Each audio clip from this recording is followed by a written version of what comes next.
La gerencia de sistemas se refiere a la función de supervisar y gestionar los sistemas de información de una organización. Es evidente que estos sistemas de información a día de hoy para cualquier organización eh, están basados en todas las tecnologías disponibles, desde un CRM, un sistema de gestión documental, un sistema POS, dependiendo del tipo de actividad que tenga pues una organización. Todos estos sistemas eh, van asociados pues como tal a la administración que debe tener la gerencia de sistemas. Entonces es importante tener en cuenta que una buena gestión sobre estos sistemas de información eh, permiten a la empresa tener un crecimiento porque se pueden optimizar procesos y se puede a su vez cumplir con los objetivos y las necesidades que tiene esta organización. De igual forma, una mala gestión o una deficiencia en esta pues, puede tener un impacto muy negativo en el crecimiento que puede tener una empresa. Una gerencia de sistemas evidentemente tiene o debe tener una persona a cargo que vendría siendo el gerente de sistemas. Este gerente de sistemas pues, tiene una serie de responsabilidades que pueden variar dependiendo de la organización, pero que normalmente suelen ser las mismas y en este caso serían las funciones de planificar y diseñar sistemas de información, también el desarrollar e implementar estos sistemas de información. ¿Cómo va a ser ese proceso de implementación desde cambios nuevos? Por ejemplo, en el caso de un sistema nuevo, se piensa cambiar el sistema ERP, por ejemplo, de una organización, de una compañía. ¿Cómo será ese proceso? Que tenga el menor impacto, ese cambio que se va a hacer de este sistema de información, que sería el ERP. También debe mantener y administrar los sistemas de información.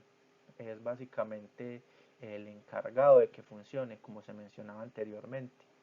Y también es el encargado de administrar al personal que va a gestionar estos sistemas de información.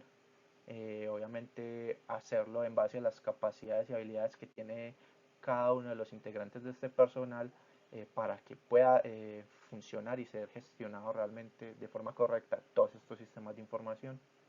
Y pues, por último, evaluar y mejorar los sistemas de información. Se entiende pues, por esto que hacer un proceso de análisis sobre el funcionamiento que tienen actualmente los sistemas de información y cómo poder mejorarlos, transformarlos y optimizarlos. Obviamente pues con el fin de mejorar pues como tal los procesos de la compañía.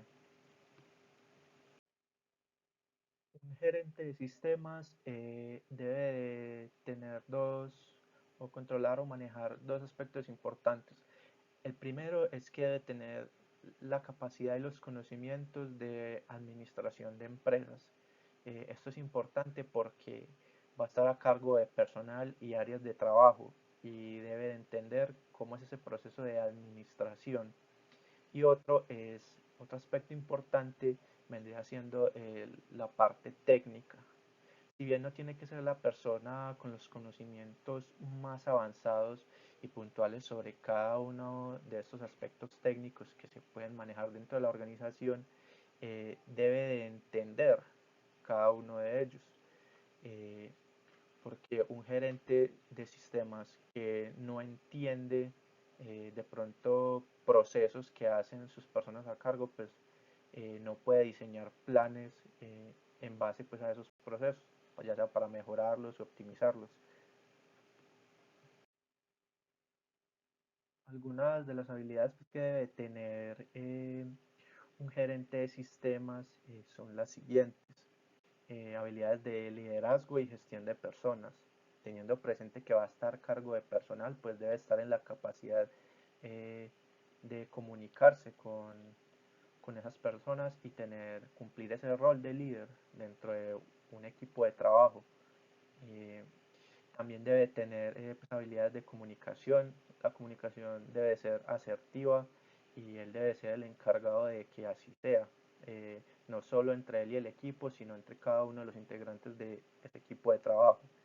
Eh, la capacidad de resolución de problemas. Esto más que un gerente de sistemas es algo que debe tener cualquier gerente de cualquier departamento. Eso es vital y de hecho no solo de un gerente sino de básicamente cualquier profesional. Las habilidades de análisis de datos. Para alguien que es el encargado de gestionar toda una gerencia, es muy importante que tenga esa capacidad de análisis sobre la información para poder entender informes, estadísticas y poder determinar qué está funcionando y qué no está funcionando y qué se puede mejorar. Las habilidades de programación también son importantes en el área de la gerencia de sistemas porque le permite al gerente, si bien no entender a detalle o de pronto puntualmente a nivel técnico, sí a nivel general qué es lo que sucede con estos sistemas de información, qué hacen, cómo lo hacen. Y habilidades de diseño de sistemas, obviamente como es la persona encargada de implementar estos sistemas de información, pues debe entender y estar en la capacidad de diseñarlos. Y pues por último la habilidad de gestión de proyectos, como hemos dicho en los slides anteriores, un gerente de sistemas pues debe estar en la capacidad de administrar proyectos, porque gran parte de la gerencia de sistemas se basa justamente en eso, la administración de proyectos.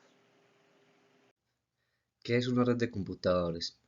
Una red de computadores, también conocida como red informática, es un conjunto de dispositivos interconectados entre sí a través de un medio como cables o conexiones inalámbricas, que les permite intercambiar información y compartir recursos. Estos dispositivos pueden incluir computadoras, servidores, impresoras, enrutadores, entre otros. La red informática facilita la comunicación y el acceso a información y servicios, permitiendo el trabajo colaborativo y el uso compartido de recursos.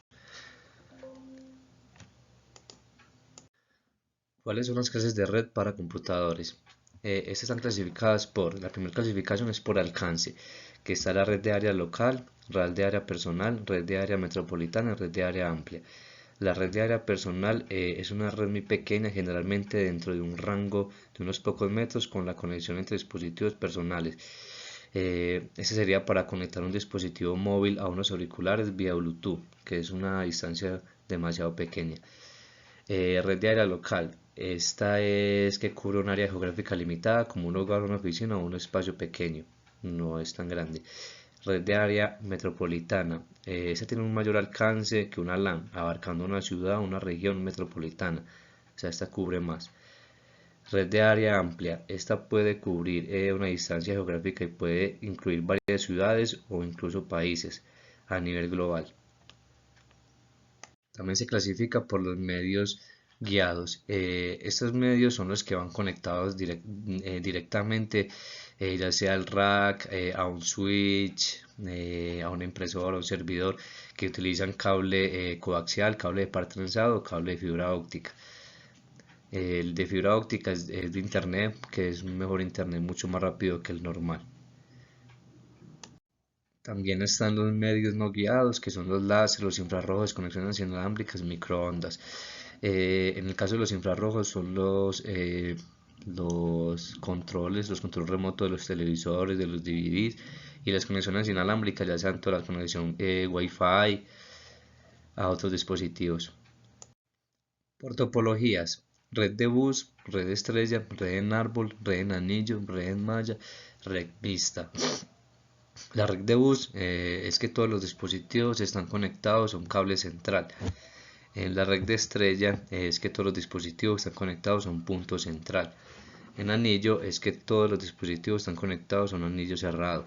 El del árbol es que tiene un nodo de raíz con subniveles. Aquí se puede ver en la imagen. En malla es que todos los dispositivos están conectados entre sí.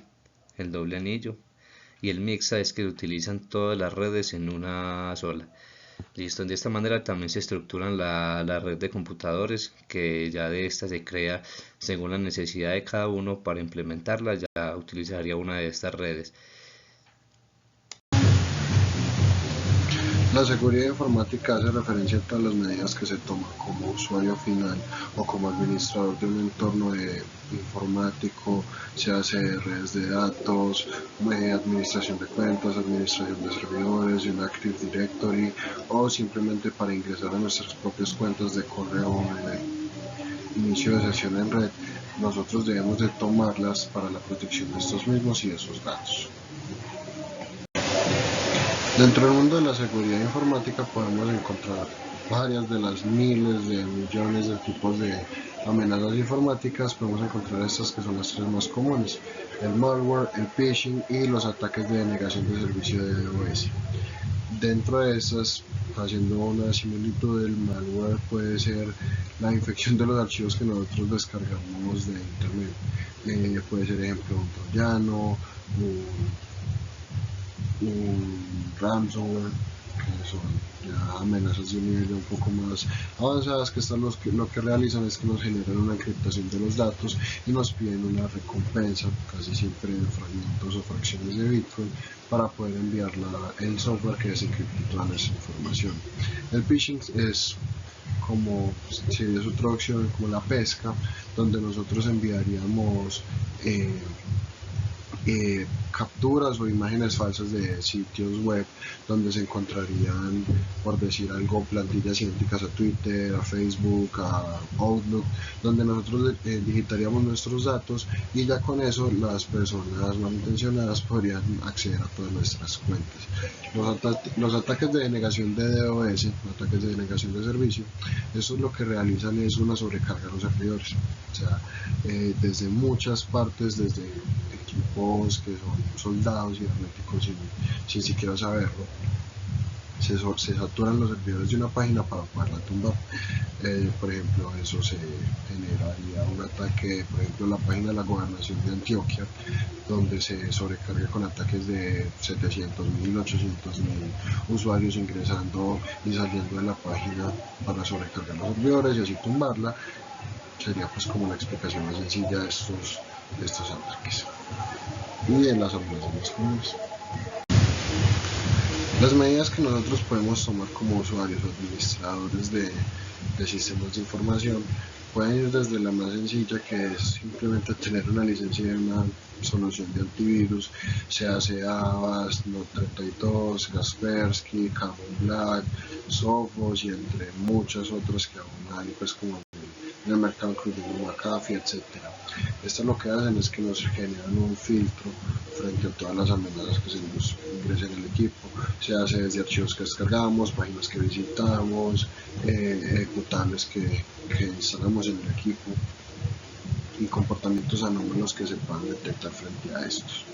Los firewalls son otra implementación de seguridad que lo que nos hace es otro filtro de seguridad donde se autentican los dispositivos, se hace en relaciones de confianza 1 a 1 o relaciones de confianza 0 trust, que esto lo que genera es una autenticación tanto de dispositivos, cuentas de usuario y demás ingreso de archivos o dispositivos a una red o a un servicio como tal. Las actualizaciones de software no es algo raro o algo nuevo, que siempre habrán brechas de seguridad debido a fallos o a bugs que se generan dentro de los aplicativos o páginas, lo cual genera acceso pues a las bases de datos, a tener control total sobre estas. Entonces lo que se debe hacer es mitigar esto por medio de parches o actualizaciones. También, aparte de eso, el desempeño de las máquinas o dispositivos con las actualizaciones siempre tiende a mejorar y pueden evitar la infección por archivos o por comportamientos no deseados dentro de nuestra máquina. Dentro de los conceptos que podemos tener como autenticación y encriptación, estos son dos ideas o dos planteamientos muy interesantes, debido a que la autenticación, por lo menos de dos factores, lo que nos genera es, valga la redundancia, dos momentos o situaciones para poder brindarle acceso a un entorno o a una plataforma como tal. O sea, yo para poder ingresar a mi cuenta de correo electrónico de Microsoft debo de tener configurado mi autenticación por medio de datos biométricos o por medio de un código de 6 dígitos llamado token, que voy a ingresar al momento de ingresar la aplicación o cualquiera de los servicios de Microsoft. Y la encriptación lo que genera es un plus de seguridad frente a los datos. O sea, yo tener una contraseña de 6, 8 dígitos alfanumérica para poder acceder a un disco duro, a una memoria USB o a un archivo como tal, como por poner un ejemplo. O sea, no es un concepto difícil, sin embargo es algo muy útil que nos genera estabilidad y tranquilidad a la hora de tener almacenados datos sensibles en un servidor o en un archivo como tal. Si bien uno de los riesgos más grandes dentro de la seguridad informática es el error o el factor humano, se pueden tener medidas que puedan mitigar esta situación y minimizar los riesgos de brechas de seguridad desde 3 principios fundamentales. Primero, la educación, porque si se informa a las personas, se les contextualiza acerca de las prácticas que deben de tomar para mitigar los riesgos y cuáles serían las consecuencias o cuáles son los pros de poder tener buenos estándares de seguridad, se puede mitigar mucho. La concientización sería pues como la parte complementaria del tema anterior, y también pues como la parte de que las personas sean conscientes de que si les llega un correo sospechoso, tienen un comportamiento normal en su máquina, reportarlo a los usuarios, a los encargados del soporte técnico de seguridad de la información para darle un manejo adecuado en caso tal de que sí se genere un riesgo. Y por último, lo que englobaría todo esto sería la implementación de normativas de seguridad, como la ISO 27001, que indica los principios y comportamientos que se deben de tener con el manejo de información y datos sensibles. Mi nombre es Juan Diego Vélez y hablaré de la informática forense. Se refiere a un conjunto de procedimientos y técnicas metodológicas para identificar, recolectar, preservar, extraer, interpretar y presentar evidencias de equipamiento de computación de manera de que estas evidencias sean aceptables durante un procedimiento legal o administrativo en un juzgado. Historia de la informática forense. El campo de la informática forense se inició en la década de 1980, poco después que las computadoras personales se convirtieran en una opción viable para los consumidores. Ciberdelitos. En 1981, Ian Murphy, conocido como el Capitán Zap, fue la primera persona condenada por un delito cibernético. Él junto a 3 amigos interrumpieron la compañía telefónica AT&T para modificar la hora de reloj que mide los tramos de facturación, haciendo que las personas que llamaran al mediodía tuvieran menos costos y las personas que llamaran a la medianoche, cuando llamaban afuera del país, los costos fueran muchísimo más elevados. En 1982, el Cloner es uno de los primeros virus conocidos en dejar su sistema operativo original y propagarse en la selva. Este virus se propagaba infectando los disquetes del sistema operativo de las computadoras Apple II. Cuando las computadoras arrancaban, el virus también lo hacía. El virus no era peligroso, pero sí se infectaba en muchas máquinas, haciendo que cada inicio, número 50, pareciera un mensaje, un poema que era muy molesto para los usuarios. En 1983, Peter Norton crea una herramienta para poder recuperar los archivos que se hayan eliminado de forma accidental, haciendo esta la herramienta pionera en la informática forense. Él fue creando más herramientas llamadas Norton Utilities.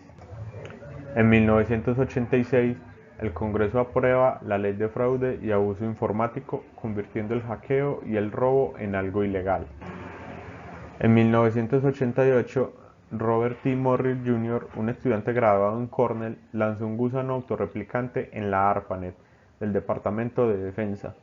Se estima que en ese momento el tamaño del Internet eran de unos 60.000 ordenadores y el gusano afectó cerca de 6.000. En los Estados Unidos, incluyendo en el Centro de Investigación de la NASA, dejando casi inútiles algunos de ellos. El virus no era tan peligroso porque la forma de solucionarse era simplemente reiniciando el ordenador.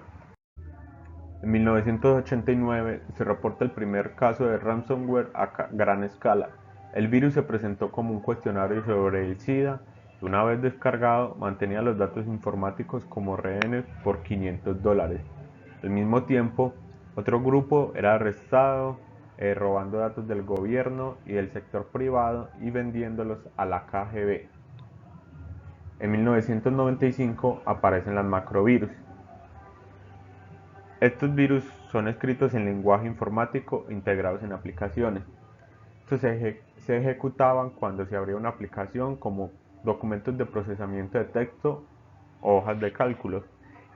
Y era una herramienta muy fácil para los hackers que pudieran enviar un malware, y este es un problema al día de hoy, ya que esto se presenta cuando se envían los correos en los archivos adjuntos, que si uno no sabe la procedencia es muy probable que pueda ser hackeado.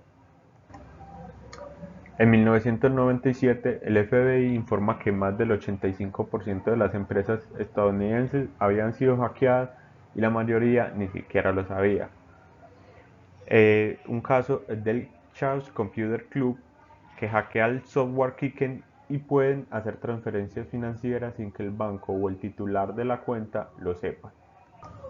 En 1999 se lanza el virus Melissa, que era, como ya lo había dicho antes, se trata de un macrovirus que enviaba correos masivos. El escritor del virus fue acusado de causar más de $80 millones en daños a las redes informáticas y fue condenado a 5 años de prisión. En el año 2002 se lanza el sitio web ShadowCree.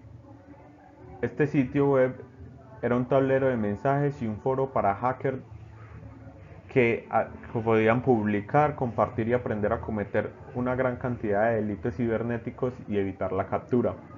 El sitio nada más duró 2 años, ya que fue cerrado por el servicio secreto, y 28 personas fueron detenidas en Estados Unidos y otros 6 países. En 2003, SQL Slammer se convierte en el gusano de propagación más rápido de la historia. Infectó servidores SQL y creó un ataque de denegación de servicio que afectó las velocidades a través de Internet durante bastante tiempo. En 2007, los casos de hackeo, robos de datos e infecciones de malware se disparan. El número de registros robados y máquinas infectadas aumentan en millones, la cantidad de daños causados en miles de millones. La informática forense es esencial para asegurar la integridad y disponibilidad de la infraestructura de red cuando sucede un incidente de ciberseguridad, identificar y obtener evidencias de los cibercrímenes de manera apropiada, proteger a las organizaciones para que no vuelvan a suceder en el futuro los incidentes ocurridos, ayudar en la protección de crímenes online como abusos, soportar el proceso judicial de enjuiciamiento de los crímenes. Funciones de un especialista en informática forense: identificar, obtener y preservar las evidencias o pruebas de un cibercrimen, interpretar, documentar y presentar las evidencias para que sean admisibles judicialmente, estimar el impacto potencial de la actividad maliciosa para la víctima o los activos, entender las técnicas y métodos utilizados para los atacantes para evitar ser cazados, recuperar archivos borrados, ocultos y datos temporales que puedan utilizarse como evidencias, disponer de conocimientos sobre las leyes de aplicación en diferentes áreas y regiones relativas al crimen digital. ¿Cuál es el proceso de investigación en el ámbito informático? Preinvestigación. Se refiere a todas las tareas realizadas de manera previa al inicio de la investigación. Se refiere pues a la instalación del laboratorio forense, como las herramientas, las aplicaciones necesarias para recuperar los archivos, la autorización de la investigación, la planificación del equipo, el proceso, los objetivos, entre otros. La investigación se refiere a la adquisición, la preservación y el análisis de evidencias para identificar el origen del crimen o incidente y los culpables. Esta fase es muy importante, o mejor dicho la más importante, ya que se pone en juego los conocimientos que uno tiene tanto en el ámbito de la informática como en la ética, ya que es muy importante a la hora de presentar las evidencias a un juzgado y no haberlas manipulado. Post-investigación. Refiere al reporte y la documentación de todas las acciones, de todas las evidencias llevadas, recogidas pues en la investigación. El informe debe ser conciso, exacto y por lo tanto fácilmente entendible para la audiencia y proveer las evidencias adecuadas.